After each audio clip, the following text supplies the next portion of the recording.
నీలారీస్ brother. బ్రాహ్మణులు అంటే ఎవరు? వైదికుల, శైవుల, వైష్ణవుల, స్మార్తుల, ద్రవిడుల, వీళ్ళలో వీళ్ళకే పడదు.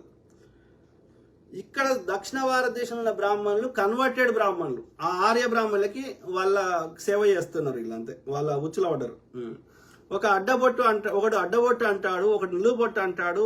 శైవులు వైష్ణవులు అయితే తలలు నరుక్కున్నారు పూర్వం, కరెక్ట్. ఆల్వార్లు, నయనార్లు కానీ బాగా కొట్లాడేటోళ్ళు వైష్ణవులు, శైవులు. మా దేవుడే గొప్ప అంటే మా దేవుడే గొప్ప అంటే ఆధిపత్య పోరు. శివాలయంలో పూజ చేసే బ్రాహ్మణుడు, వైష్ణవాలయాల్లో పూజ చేసే బ్రాహ్మణుడు ప్రభుత్వ ఉద్యోగులు కదా. ఇప్పటి వాడి అక్కడక్కడ వాడు ఇప్పటికీ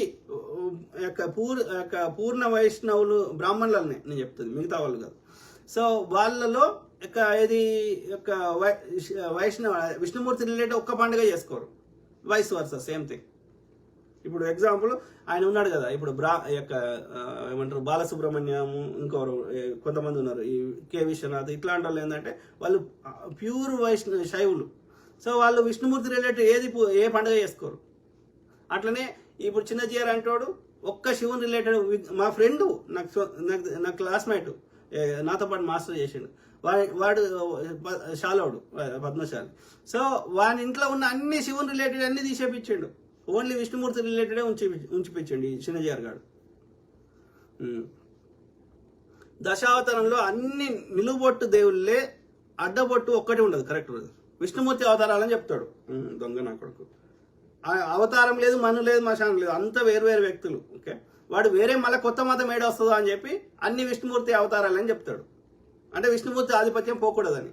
మళ్ళీ అంబేద్కర్ లాస్ట్కి ఏ స్థాయికి దిగజారిందంటే బుద్ధుని కూడా విష్ణుమూర్తి అవతారం అన్నాడు, అంబేద్కర్ గారిని కూడా విష్ణుమూర్తి అవతారం అన్నాడు. అంటే అర్థమైంది, అంబేద్కర్ పూర్తిగా వ్యతిరేకించండి ఈ విష్ణువుని, ఓకే, విష్ణు సిద్ధాంతాలని. బుద్ధుడు పూర్తిగా వ్యతిరేకించిండు. అంటే అర్థమైంది, అంటే మిగతా వాళ్ళు కూడా పూర్తిగా వ్యతిరేకించారు అని అర్థం. రాముడు, కృష్ణుడు మిగతా వాళ్ళందరూ ఇవాళ దశావతారాలు అని చెప్తున్న వాళ్ళందరూ ఈ బ్రాహ్మణుని వ్యతిరేకించారు అని అర్థం. వాళ్ళు బయటకు పోతారు అని చెప్పి మళ్ళీ పోతే కొత్త మతం ఏడొస్తుందో, వీని ఆధిపత్యం ఏడబోతుందో అని వాళ్ళందరూ విష్ణుమూర్తి అవతారాలు అని చెప్పారు. ఈ అవతారంలో డిఫరెంట్గా ఉన్నాడు, ఈ అవతారంలో ఇట్లున్నాడు అని పిట్టకథలు లేరు. Simple.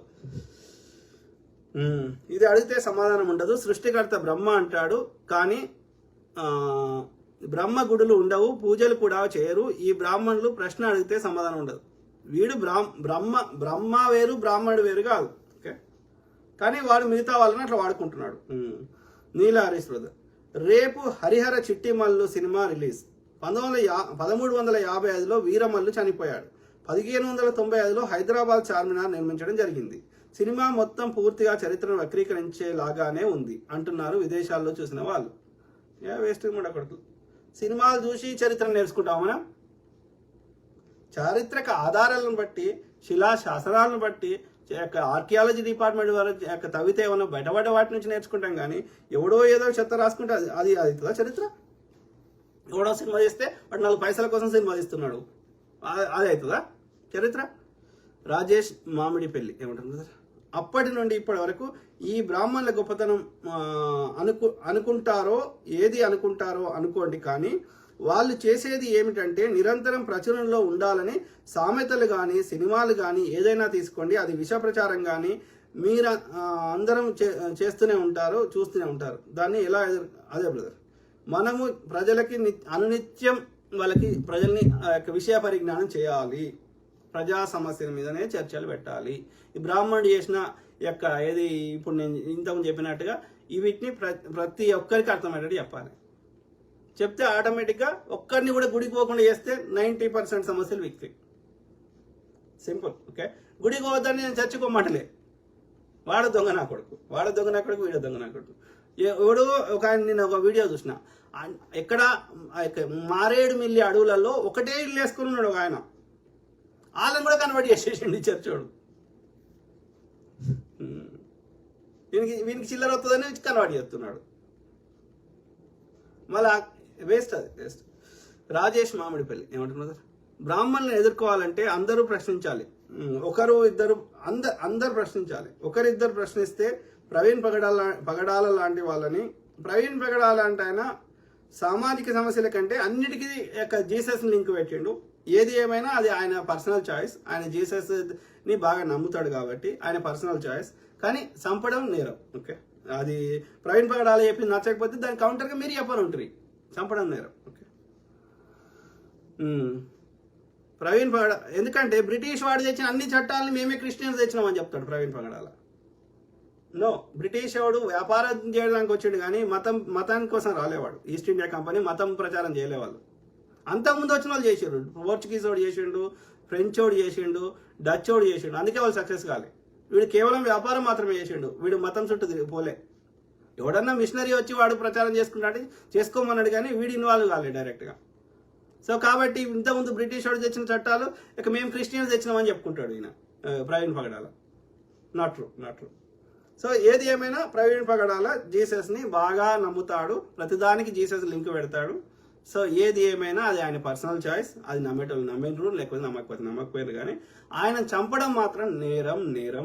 Okay, let's make it simple. So Kathi Mahesh లాంటి వాళ్ళని, కత్తి మహేష్ని ఎందుకు చంపినరు అంటే రాముని ఏమో అన్నాడు ఆయన. అదే రామాయణంలో ఉన్నాయి, ఇది కాదు రాముడు ఇట్లా అవుతాడు, అట్లా అవుతాడు, లేకపోతే ఆయన దేవుడే కాదు ఏదో అన్నాడు, అందుకని చంపించారు. అది నెల్లూరు దగ్గర ఈ జన సైనికులతోటి కుమ్మక్కై ఆ యొక్క గోదావరి జిల్లాలో చెందిన బ్రాహ్మణులు చంపించారు. అంటే బీజేపీ వాళ్ళు ఒకటి వేరు కాదు. ఇది లాంటి వాళ్ళని చంపుతారు. అందరూ ప్రశ్నిస్తే వాళ్ళకి వేరే గతి ఉండదు. అందరూ గ్రహించాలి. ఇది విషయం తెలిసిన వాళ్ళు సైలెంట్ గా ఉండొద్దు. వీలైనంత విధాలుగా కామెంట్లు కానీ వీడియోలు కానీ చెప్తూనే ఉండాలి. ప్రశ్నిస్తారు. కరెక్ట్. మనందరము ఎడ్యుకేట్ చేయాలి. అందరినీ ఎడ్యుకేట్ చేయాలి. ఓకే, దేవుడు అంటే ఆయన లేడు.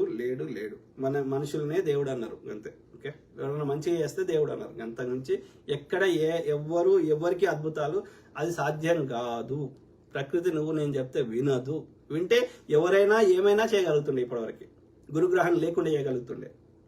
ఇంకేమేమో ఉట్టినే ఇక్కడ కళ్ళు మూసుకుంటే మనం మార్స్లో తేలేటోళ్ళం. అర్థమైందా? మనకు అంత శక్తి ఉంటే లేదయ్యా, మనకి లేనే లేదు. It's impossible. Nature is very powerful. Okay, మనుషులు పుట్టిరు చచ్చిరు. ఎవరైనా మంచిగా చేసారు సమాజంలో, ఏదైనా మంచిగా చేస్తే వాళ్ళని దేవుడని మొక్కారు. సింపుల్. ఇలా బుద్ధుని దేవుడని మొక్కుతారు కదా అని చెప్పిండు. ఎక్కడన్నా దేవుడు ఉన్నాడని రామాయణంలో ఎక్కడన్నా నేను దేవుడిని అని చెప్పిండు ఆయన. సో కాబట్టి అందరూ మనుషులే. అద్భుతాలు సాధ్యం కాదు. ఎవడని చెప్తుండంటే నాకు చిల్లర కోసం చెప్తుంటాడు. పాస్టర్ అయినా సరే అంతే, పూజారి అయినా సరే అంతే. అఖిల్ గుడ్ అన్న. Thank you to all my brothers, sisters, friends, everyone. Okay, ప్రతి అంశం మీద అవగాహన చేస్తా, అట్లనే మీ తరఫున వాయిస్ ఇస్తా. ఓకే, మనందరం ప్రశ్నిద్దాం. ఓకే, ప్రజల్ని చైతన్యం చేద్దాం. ఓకే, ఇంకా చూడండి మీరు రాను ఇంకో 50 ఏళ్ళ తర్వాత అందరు నాస్తికులు అయిపోతారు. చూడండి, అంటే నాస్తికులు అవడం అంటే అదొక సిద్ధాంతం కాదు, అది వాస్తవాన్ని గ్రహించడం, నిజంలో బతకడం. Simple. Okay, so I keep talking, మాట్లాడుతూనే ఉంటా. God bless all, take care and have good night. Bye.